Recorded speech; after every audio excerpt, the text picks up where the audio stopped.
For 7 years, I thought my marriage to Olivia was the safest place in the world. She was elegant, brilliant, disciplined, everything I admired. I called her my partner, my equal, my home. But all it took was one careless swipe of her thumb to burn that illusion to the ground. It happened on a cold, rain-soaked Tuesday.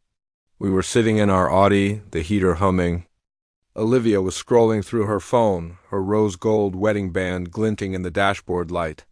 She smelled like Chanel No. 5, a scent that had always meant comfort to me. Until that day, as I reached to adjust the temperature, her thumb slipped, revealing a message preview. It was from someone named Dominic. Still thinking about last night. When can I see you again? My heart hammered against my ribs. There was no Dominic on her team, no Dominic among our friends. No innocent explanation came to mind. Before she could snatch the phone away, I grabbed it. Who is Dominic? For a split second, I saw raw, unfiltered panic flash across her face. Then, it was gone, replaced by the cold, irritated wife I'd seen more of lately. Seriously, Nathan? He's a colleague. You're overreacting, but the message thread told a different story. Messages about how incredible she looked, how much he missed her. It all clicked. The late client dinner, the disheveled hair, the long shower when she got home. Her laughter, sharp and dismissive, sliced right through me. Oh my God, Nathan, you're acting like a child. That was the moment something inside me cracked. I told her to pull over. She refused. I insisted. Finally, she stopped under the flickering light of a convenience store. The truth hung between us like poison. Are you sleeping with him? The tiny twitch in her eye was all the answer I needed. I got out of the car, the rain drenching me instantly. She followed, shouting that I was making a scene, that I was insecure, pathetic, with every word. She stripped away a layer of the man I used to be. I just walked away. And I didn't go home.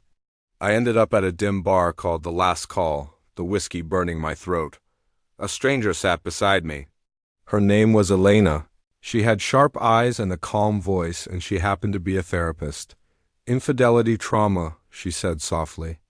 It makes you question everything, including your sanity, she told me. Don't confront her again until you know exactly what you're dealing with. That night, I called my best friend, Lucas, and crashed on his couch. The next morning I met Victor, a digital forensics genius we knew from college. Can you find the truth? I asked.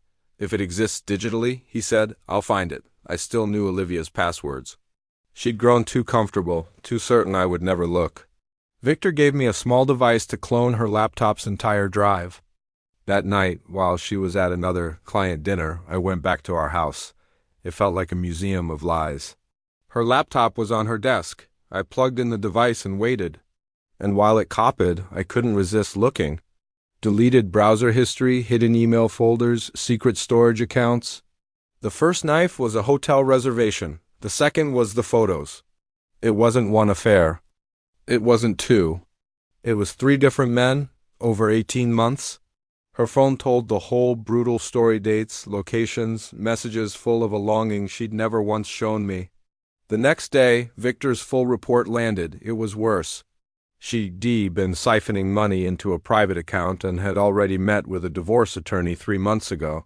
She wasn't just cheating. She was plotting my ruin. With all this evidence, I hired a legendary divorce attorney. Tomorrow, she said. She'd be served tomorrow, but first, I anonymously sent the evidence to all 3 of her lovers.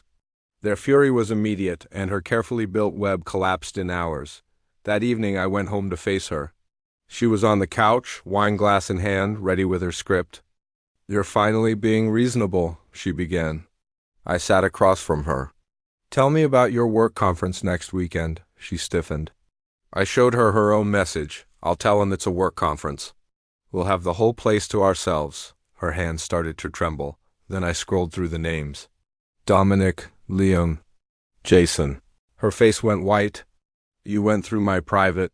You went through our marriage like it was disposable, I said calmly. We're done. I placed the divorce papers on the table. Then I handed her a stack of photos with each of them. The wine glass slipped from her fingers and shattered on the marble floor. You ruined my life, she whispered. No, I said quietly. You did. 6 months later, I was sitting in a cafe with Elena. The divorce was final. The house was sold. Olivia was gone. "How do you feel?" she asked. "Free," I said. "Finally, free," she smiled. "Dinner sometime?"